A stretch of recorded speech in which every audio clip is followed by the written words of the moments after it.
Welcome to episode 23 of After the Breach, a podcast for whale enthusiasts by whale enthusiasts, that being your hosts, Jeff Friedman and Sara Shimazu. Our last couple of episodes, we took you on the road during our trip to Bremer Bay, Western Australia, and now we're back home. April is joining us again as we finish up this three-part series about everything that we experienced during our time on the water with Natural East Charters and the amazing orcas of the Bremer Canyon subbasin. So bear with us a little bit as we're still jet lagged, but we couldn't wait to share the rest of what we had. So, hey, Jeff. Hey, April. Ahoy. Hey, Sara. Hey, Jeff. Well, welcome home, everybody. Yeah, long trip, lots of jet lag, lots of fatigue, but what an amazing month in Australia. Yeah, it was great. So we've talked about a lot on our last couple of episodes, but diving right in, I think one of the things that surprised maybe all of us, but definitely Jeff, you were very entranced by this and keep sharing this, is how we found the whales in like one spot every single day almost. Yeah, and I think we mentioned this a little bit on the previous episodes, but it's really such a huge contrast to what we're used to when we go whale watching up in the Pacific Northwest. And every day is different. Whales are traveling 50 to 100 miles. Groups are coming in and out. Never know where they're going to be, if they're here, what we're going to find. And so every day here starts with a search, and we talk about it. We refer to it as finding a needle in a haystack every single day. And most days we do find that. It is so different there that they take us out to what they refer to as the hot spot. And it sounds funny, but you were out more, but April and I were out 16 days.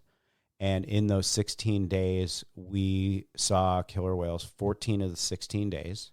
And on 13 of the 14 days, we found them in the hotspot.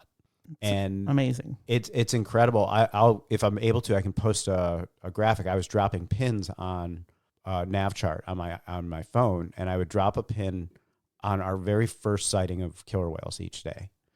And if you open up the app and you look at it, it just looks like one pin. But as you zoom in, you see more and more pins. It's like 14 pins within a kilometer radius of each other. Yeah, and we never get that. There's one other pin that I have, and it's 15 miles away from the hotspot where we found them, patrolling another canyon. And when I was talking to the captain with Natural East Charters, and I was saying that at home, if we find whales 15 miles away from where they were the day before, we consider it that they didn't go anywhere. And it was almost like a jaw drop reaction. Like 15 miles away for them it's like, whoa, they're way, way far from where they should be.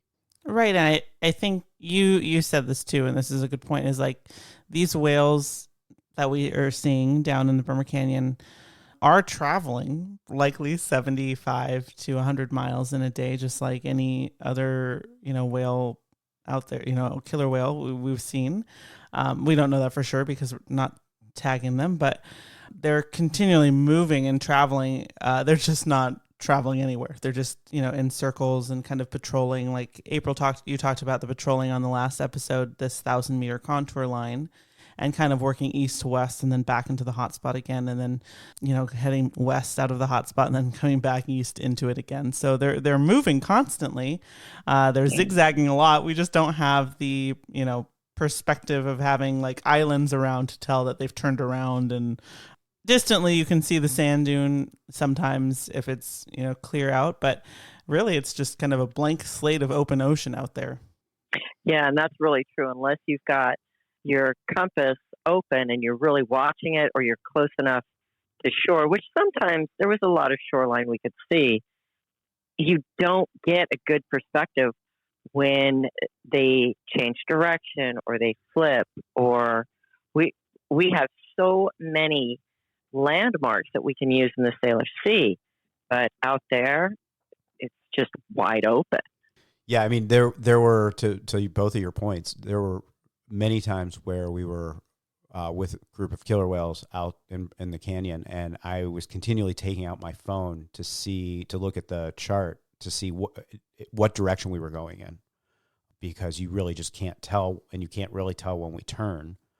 And it's just, I think a lot of it goes to show the abundance of food that they have in those canyons, and the abundance of food that, especially for the big killer whales, that is in the Salish Sea, but it's here it's spread over a much wider geographic area. I mean, really all the way down to California and all the way up to Alaska here. And so for them patrolling here, they're patrolling a much, much larger geographic range. Right. The 15-mile day, that was one of those where it was really calm. And to their point, Natural East Charters, it's much harder to find them in calm weather. So they went to, did they call that a secondary hotspot?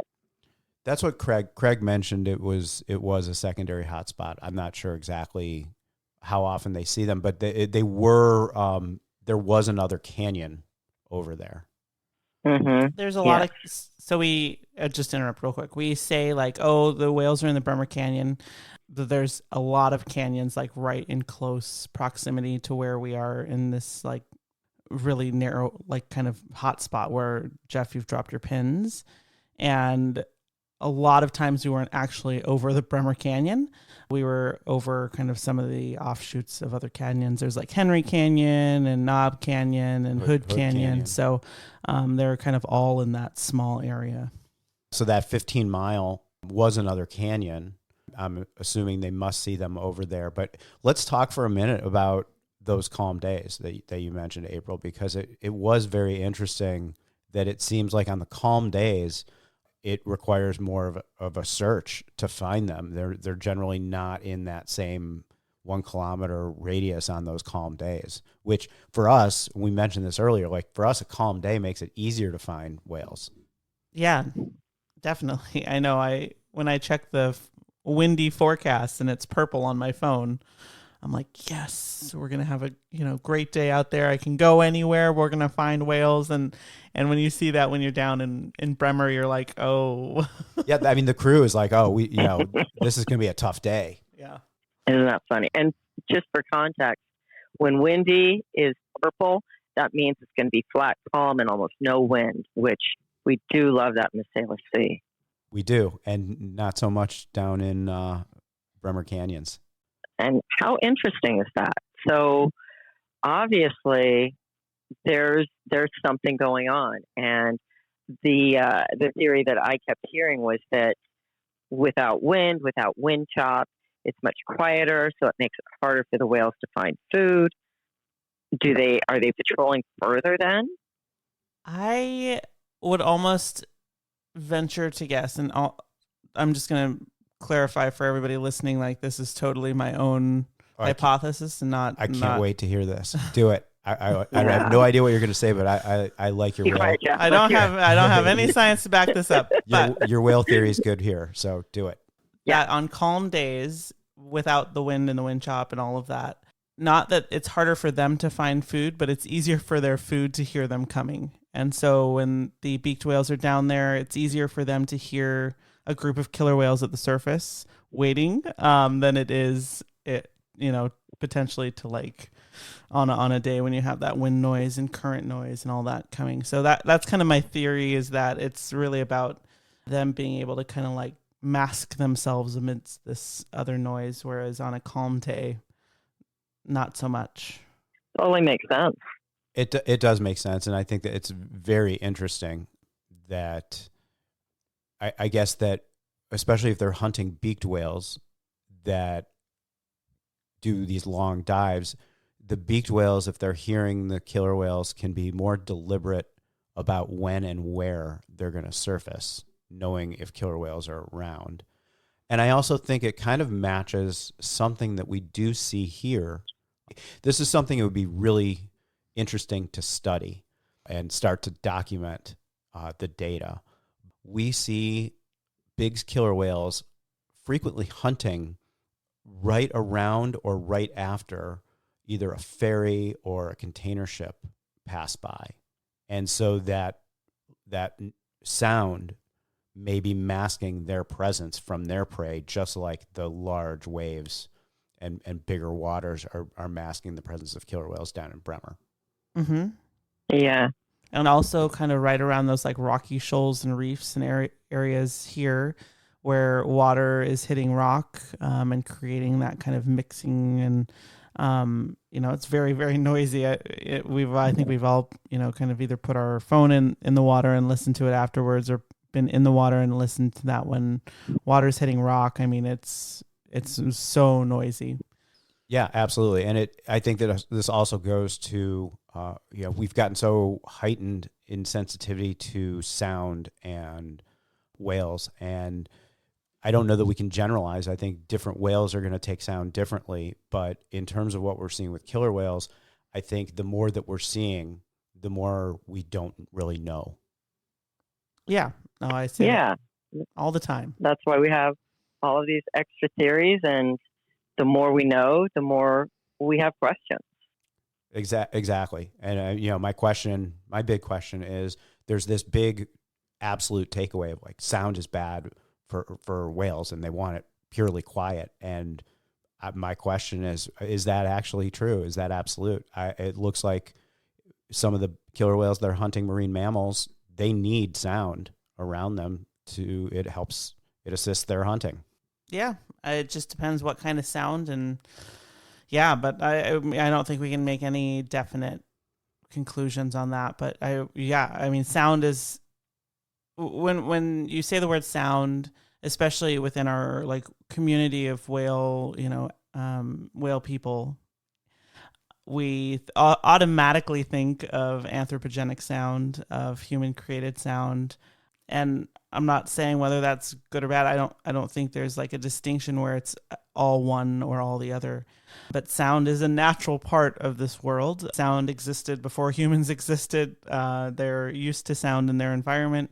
So of course, that would be a part of how they move through their world, of how they work, in finding food and anything they do. I would also jump in there with that these are animals that I like to think that they're experts at adapting to their environment and to changes in their environment, and that some anthropogenic sound, like we've talked about with ferries and container ships, that we're seeing the bigs hunting, and they seem to be adapting to that. And that's, like I said, it would be cool to get some data around that. Right. And it also begs the question, because we show our guests the brain of a killer whale versus a human. And to simplify things, killer whales basically have a third lobe that humans have not developed because they've been evolving for 30 million years. When you start looking at that and you look at how much more gray area they have and how much more ability they have to process information, I think, Jeff, you brought this theory up years ago. Do they have the capability of basically labeling sounds? And so they can, oh, that's a container ship. Oh, that's a ferry. I'm going to get rid of that because right now I'm listening for a sea lion or a seal. Yeah, it really fascinates me. And I think this really just goes to the point that we think we know so much because a few studies have been done, or multiple studies have been done to show things through modeling. But I think the real takeaway for me, and I think we see this in examples on the water all over the world with killer whales, we really don't know.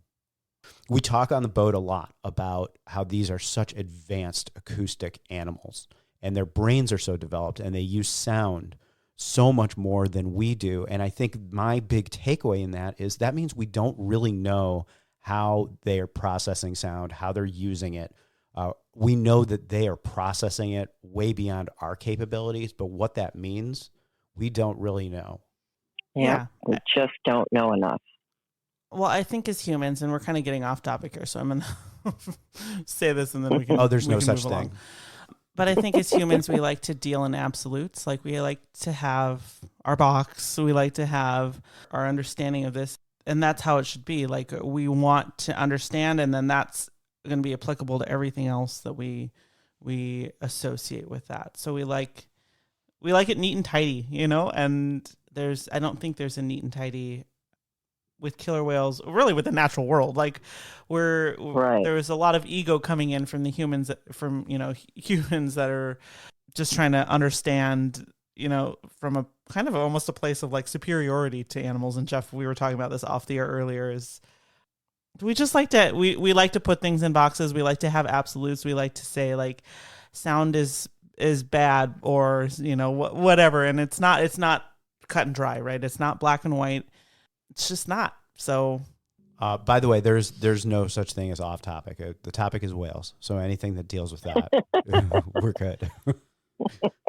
But yes, let's move on to we still have lots to talk about. So we talked a lot in the last several episodes about the hunting that we saw and the beaked whale predations, but we haven't talked a whole lot about some of the social behaviors that we saw, which we don't see as frequently with that population. It doesn't mean it's not going on, but we don't see it as often or as long lasting. But we did get to see some pretty good social interactions while we were there. Yeah, I would say seeing them kind of being that cuddly, socially rolling, even vocalizing at the surface, just not something I see very often with the whales down there, at least in my very limited time on the water. It's just not a behavior that I see very often. I have seen it, obviously. Jeff, I think your first trip on the water, it was a crazy social day. There was breaching. In 2020. Yeah, we talk about setting the bar high. It was, I don't know, a few dozen killer whales rolling all over each other right in front of the boat all day. Right. And that is, I don't want to say atypical, but it's not something we see very often. And then towards the end of this month, it seemed like we saw it quite a bit. Yeah, well, I saw it for several days in a row. I think, unfortunately, that was after you guys left. Yeah, we had just left. Yeah, thanks, Sarah. But we did get a couple of because April, you posted a great reel with Twist, and we also, and I had one with Barry White of whales rolling around each other, and it is interesting that they seem to do it pretty often right in front. They come right in front of the bow and match the speed of the boat and start rolling on each other. Really cool to see. And we did see, there was one day and we saw this whale several days, but this was the first day that we saw him. It was on one of those social days, and really special whale named Chopper. And Chopper is 4 years old. Is that correct? I think 3. Okay. Chopper, I think she was born in 2021. Okay. And so coming 3. Okay. And so, you always know my first guess is going to be wrong. That's okay. I'm used to it. But Chopper has Chopper has no dorsal fin, but Chopper did have a dorsal fin. Chopper was actually first seen by naturalist charters in the Lewin Canyon, which is on the continental shelf, but off of Augusta, which is far to the west, off of Cape Naturaliste. And they went out there in August, so during their winter down there, and went out to the shelf. And I'm not sure if they were running a pelagic trip or a bird trip or what, but they found killer whales, and they found this pod that they had seen previously in Bremer. Among them, a new little calf with Hermes, which is the matriarch of one of the pods. And the calf looked, by all accounts, like a normal calf, had a dorsal fin. And then the next time they saw that, the following winter in Bremer, calf had no dorsal fin, had been removed. It looks completely healed. Yes, completely healed. And does not seem to be impacting him in any way. No, and Chopper's not the only orca in the population that doesn't have a dorsal fin, though Chopper's interesting in that I don't even know what you want to call it, the line where it was removed, whether by a line or by a bite, seems to have these kind of like vertical scarring along that almost look like teeth marks to me. But again, what do I know? Just very, very interesting. It definitely does, but it makes me wonder, like, are those teeth marks from a killer whale, a shark? Are they markings from being entangled in line? If they are teeth marks, was that an attack or was that an assistance to get out of something? It's just we just don't know. There's so many questions. Yeah, so many questions, and the fact that there are multiple killer whales with this. Also, the fact that the wound was completely healed by the time he was documented again. It just doesn't give you much evidence as to, again, we want to wrap everything up in a nice, tidy bow and put it in a box. Yeah, that doesn't help us. No, it doesn't. But I think the big takeaway is that he seems to be a fully functioning member of that group. And in fact, we saw him on several predations. And if you watch the video that's posted in the show notes from episode 22 of the beaked whale chase, he's in there. If you watch it, you'll see him. He comes up and he's right in the mix with that group. Yeah, he's totally there with his mom and the rest of the family. Yeah. Yeah, pretty cool. And we saw him on over several days. And I think starting with that social day, he came in, and it was pretty cool. Well, and that one male that was approaching the boat, the back of the boat, and turning belly up, he was there early on with that boy. So he doesn't have any problem socializing, hunting, playing. He seems very happy and healthy. Yeah, and he doesn't seem to have any issues checking out people, because I think when we first saw him, April, you and I were out on the bow, and I said to you, I was like, oh, that whale is not going to come anywhere near the boat. And oh yeah, that didn't matter. Nope. Yeah. He's like, oh, this is the people boat. Let's go check them out. Yeah, as soon as I said that, he turned and came right into the boat. Stupid humans. So it was that day, the first day that we had Chopper in the mix with Hermes pod. So Hermes is the matriarch, Chopper is her daughter. That was the day of that epic beaked whale predation, the strap-toothed beaked whale. Yes. And I think we should talk about that in more detail, because that was just like one of the, even if we've talked about it before, let's talk about it again, because that just was so epic. It was. And kind of brutal, but epic. It was. Yeah. And what I just got from you saying, like, we may have talked about this one before, but one of the things that we all know from going whale watching is you come back from whale watching and you saw all this stuff, but as time goes on, memories fade, but there's always something that is lasting forever. And I think from this time at Bremer, that hunt, it will never fade from my mind. That's the one that we posted the video from in the show notes from the last episode. It was so different from what we had been coached to expect. Oh, we see them surging, and these whales are coming from every direction, and they're racing to get to their prey. And this was so different from that.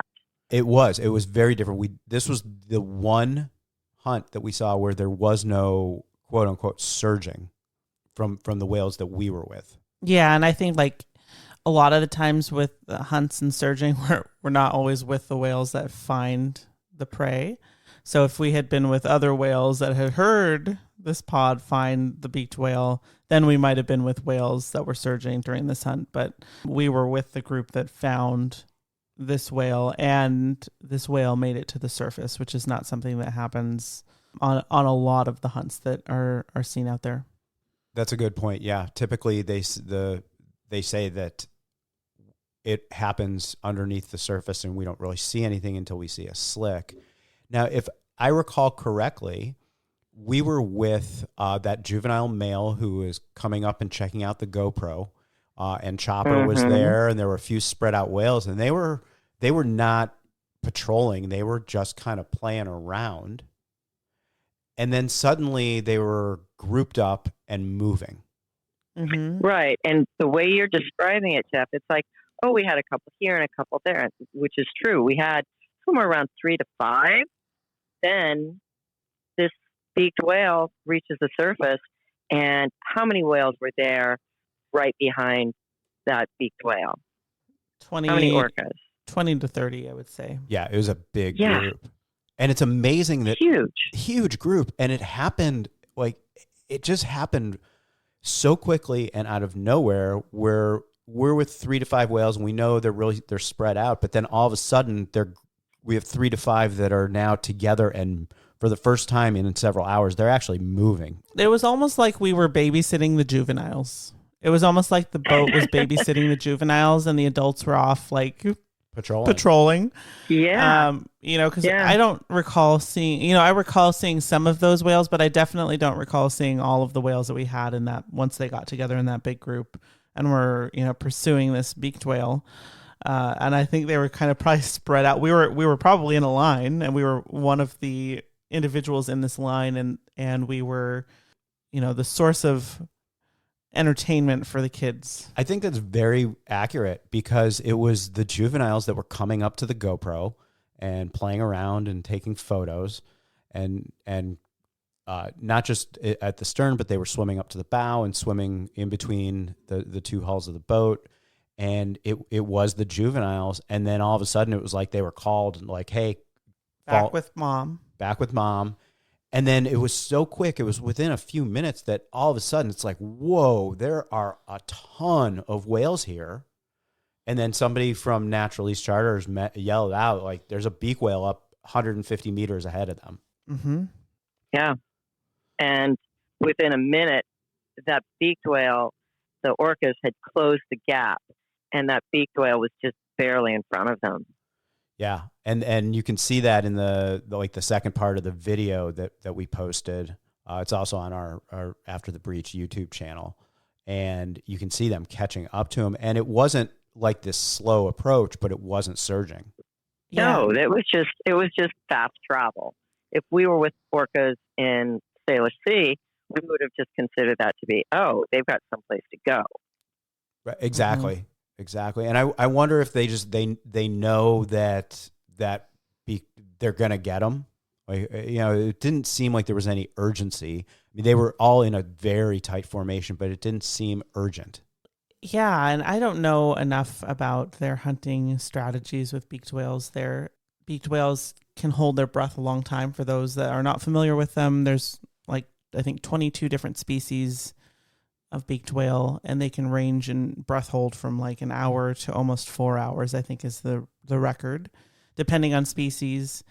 And so they're extremely deep divers and can stay down a long time. And I think once they get back up to the surface, they have to kind of come up to oxygenate, and that's when the killer whales intercept them. So I think this likely, my theory is that this whale was probably winded from a long dive, and the orcas were using that to their advantage and just keeping it going and going, not super fast, but fast enough to like it couldn't really, oxygenate. And also there were killer whales underneath it. We could see that as, the killer whales would kind of catch up. You'd see a flash of turquoise underneath the beaked whale, and then they'd drop back, and you'd see kind of that bloom of blood as they obviously inflicted damage on it that we couldn't see from our perspective until they actually initiated that kind of final engagement. Well, and I will say that I stopped the video before. It's not graphic. There's no predation in the video. It was just the catching up to it. And then I stopped taking video at that point, and I was really just taking it in mostly. I was taking a few stills, but the two of you got some incredible photos from the actual predation, which was it definitely was graphic, and it was powerful. Yeah, it was. And I keep going back to, because we do humans. It's a trait of ours. We like to relate it to something that is common to us. So for me, it's relating orcas to taking down a stellar sea lion. A lot of these beaked whales are 2,000 to 2,500 pounds. So it just goes so much faster than a sea lion predation. And like Sara, you said, early on, they were inflicting damage as they got right up next to the beaked whale. And so by the time the coup de grace was delivered, it didn't take much of anything at all. Towards the end, I think both of you got photos of they lifted the beaked whale out of the water, which I think was like the final shot. Yeah, there was like a sequence of it being thrown or punted out of the water. At least one occasion, I think there were two actually, where it did that. and the first one was very high out of the water. And April, I know you got the shot. You could actually see where they had started to peel away the blubber and skin on the abdomen, and it was pretty. I mean, we know, and I'm not in saying this, and I think I said this last time too. In saying this, I'm not commenting on the orcas. Like I've heard people call them mean and murderers and you name it. Like I've heard them call these whales all manner of names. They are just doing what they are built to do. That they're animals, right? They're surviving. Right. So they're killing this whale and they're surviving, and that's it. So that's I'm making no commentary on that. From a human perspective, it was brutal to watch and to think about. And I think because we empathize with the whale that is being predated on. That's just normal for a human, I think, in most cases. And so it was pretty brutal to watch. I would say it was, probably the second most brutal hunt I've ever seen in all my years watching killer whales do what they do. And that's, again, not a reflection on killer whales. It's just on my own feelings towards what this whale went through and imagining me swimming ahead of this group of killer whales, not as a human, obviously, but it's hard. It was a brutal hunt to watch, but it was also a really amazing display of the cooperation and coordination of this huge group of killer whales in successfully feeding their families. Yeah, and I think that's a great takeaway is that these killer whales are cooperating. And most of the time, it's about any population. They cooperate, whether you're talking about a small matriline or several groups coming together. They cooperate to make sure that their families get fed. That's what it's about. Got to make sure Chopper gets enough to eat. Yeah, I mean, this is what they evolved to do. This is who they are. It's not our place to judge how another. Absolutely not. I mean, especially with the way we produce food for us in a very industrial way. That's probably less humane than what that beaked whale went is through. Yeah. And I like to think that my hope is that beaked whale was very old, end of life, and had cancer, and this was this was a nice thing. But that's what I say about everything that I see that gets taken down. Let's talk about some other takeaways, just because I don't know that we're gonna revisit Bremer until we revisit Bremer. Let's talk about some of the big takeaways from there. I mean, mine it's not just from Bremer, but Australia in general. 'Cause I spent some time in Sydney as well on this trip. And one of the big takeaways is, compared to North America, is there's a different relationship that people have down there with whales. Part of that is they see whales everywhere along their coasts, and they get the humpback migrations twice a year, and that's probably their most frequently seen whale. But you talk to people in Australia about whale watching or whales, and everybody has some personal experience, whether they've gone whale watching or whether it's like, oh, I see whales when I go out on my fishing boat, or when I'm running in the morning along the coastline, I see whales migrating down the coast. And it's just interesting. And in North America, the majority of the population has no firsthand experience with whales. It helps that 90% of the population in Australia lives on the coast, but yeah, definitely, I agree. Yeah, absolutely, and it changes the conversation, and it seems like they're a little, like the general population is a little bit more well versed in whales, and then they also are very aware they have a very long history of whaling. Not now, obviously, but that is a culture that at one point was steeped in the whaling industry. And really until fairly recently, till the 80s, I think. Yeah, well, and late 70s. Well, and people don't realize us too. I mean, it was up until the mid 1980s, there were commercial whaling fleets off the coast of California. Right. Right. And there's a lot of whaling culture that most humans around the world don't realize how long it lasted for. Absolutely. And I think, one of the people at Natural East Charters, I mean, we were talking, and they said, people came to realize that we never should have been hunting them, and that they are obviously they're better off, but we're better off too, watching them and learning about them and giving them, respecting their right to be.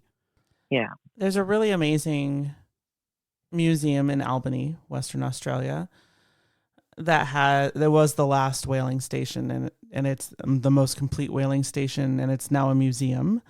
So you can go there and walk through, and they've kept it all the way it was with the decks and all these different pieces of it that were important to the whaling operation back then. And they have videos playing and some of the docents and volunteers there were actually whalers that worked out of the station when it was operational back in the 70s.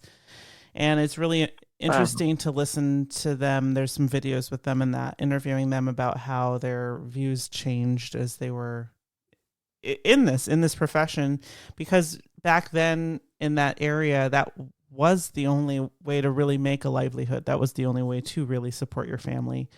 And it was interesting to see how, we come at it from a Save the Whales perspective. Like, we love whales. We can't imagine killing them, and seeing this kind of perspective from a different perspective, I guess, of these, men who were hired on young because that was a way to support their families, and that was the way to do it back then, and going out and killing whales and realizing these are very intelligent animals and sentient animals and what have you. It's just, I'm not explaining it well, but if you're ever in Western Australia and have a chance to get down to Albany, the whaling station really is an interesting stop. Yeah, that was a big miss. I was not able to get there, and so I'm just going to have to go back. Albany's bummer. Yeah, Albany's about an hour and a half or so away from Bremer. Mm-hmm. I'm definitely going to have to go back and check that out. Very interesting too, because they have some skeletons mostly from animals that have washed up on beaches around the area, and they had a couple of beaked whale skeletons, the Gray's beaked whales, which we watched get eaten a couple times, I think. I'll bet there are lots of beaked whale skeletons at the bottom of Bremer Canyon. Probably. So one more takeaway, and then I want to hear from you two. So along the same lines is, it seems like people get very excited and are happy when they hear you're going out with to go whale watching down there. We talked to some people. I think I talked to a woman at the post office in Bremer, and her comment was, "That's great that you're getting out there. It's really important to go see them." And I think they feel and they understand that going whale watching is partly education, it's partly conservation, and it's really important for people to have those experiences, not just for the people, but obviously important for the whales. Yeah, it's an important connection for people, and it's what they always say: you save what you love. Yep.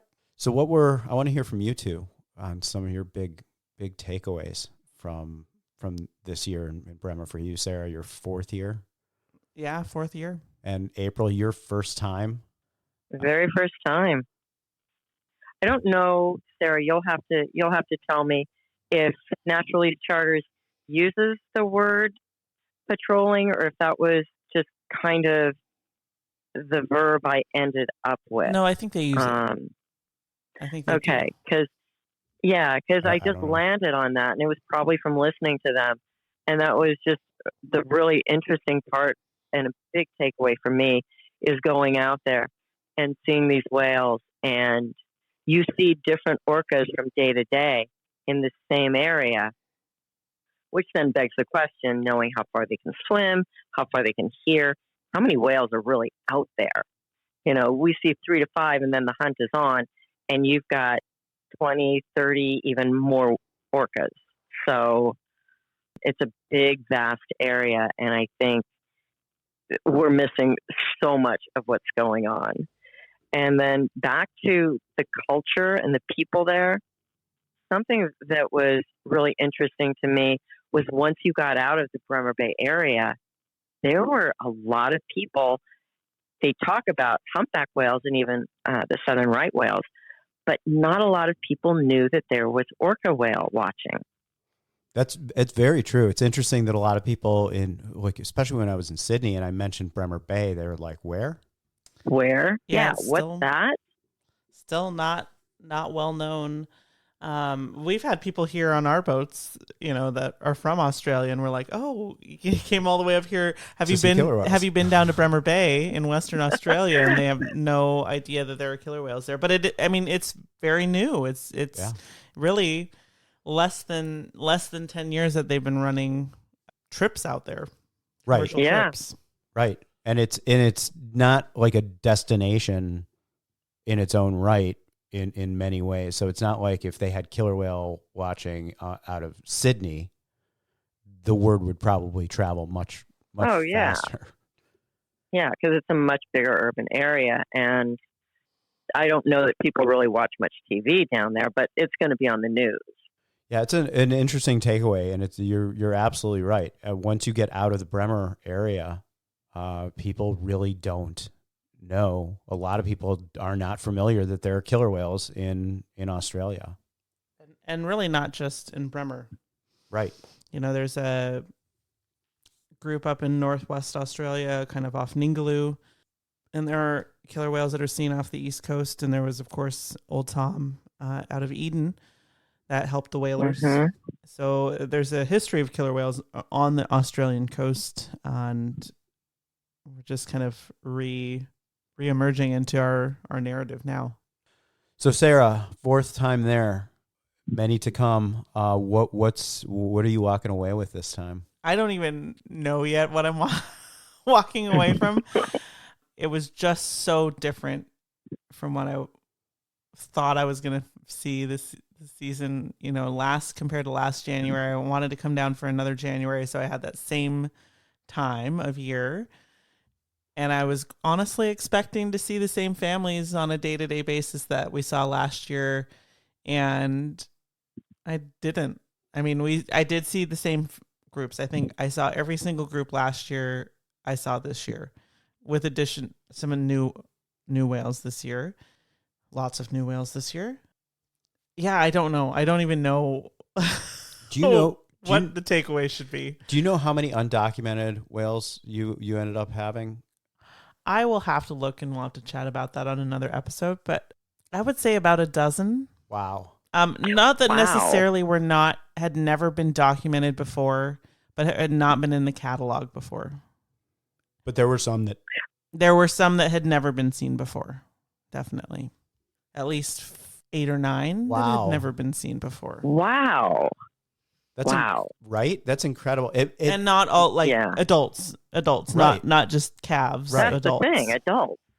Well, and that makes me think of something you mentioned, April, of us not really knowing the full picture of what's going on out there. Are we just seeing, just a little part of the group that's out in the canyon, and the whales that surge in on the hunts are the ones that are nearby? But if we went 3 or 4 kilometers further out on the canyon, are there more out there? And it's just right. How somebody needs to do some full-time researching down there. And that's the thing, right? These 8 or 9 whales that have never been observed before have probably been there before. They sure integrated with the whales that we know, like they've been there. So right, they're not just coming in and being like, "Hey, I'm Bob. Right, nice to meet you. You guys want to meet up for a beaked whale hunt?" Yeah. These guys know the regulars, for lack of a better word. So and the regulars know them. Right, they're around. They just haven't been observed before, and there's just not a lot of information out there. There's some catalogs that have been done by Project Orca. They hold the census, and I just don't know exactly if they've seen these whales before. We don't have that information, but to our knowledge, Machi, who's been out there for 7 seasons, all season long, has never seen these whales before. It's a pretty good indication that they're at least not regular visitors to the canyons. And what makes it so incredible for anybody that is not as familiar with the whales that we see in our region, something like seeing an undocumented whale that is not a new calf will highly, highly likely never happen in our lifetime, in our career. I mean, it would be so shockingly groundbreaking if we were out one day watching whales and we saw a group of 2 or 3 whales with whales that we know, and it's like, oh, these 2 or 3 are undocumented and have never been seen before. Like, that ain't going to happen. No. But I hope I'm there when it does. For sure.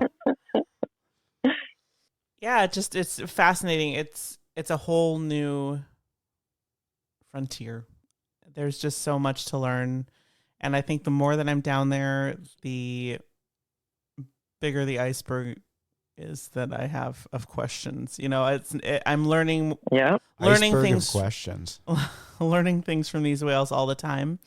And honestly, it just makes me have more questions. So while we're talking about all these amazing things we've seen out here in the Bremer Canyon, I think we would be remiss not to give a huge shout out to Natural East Charters.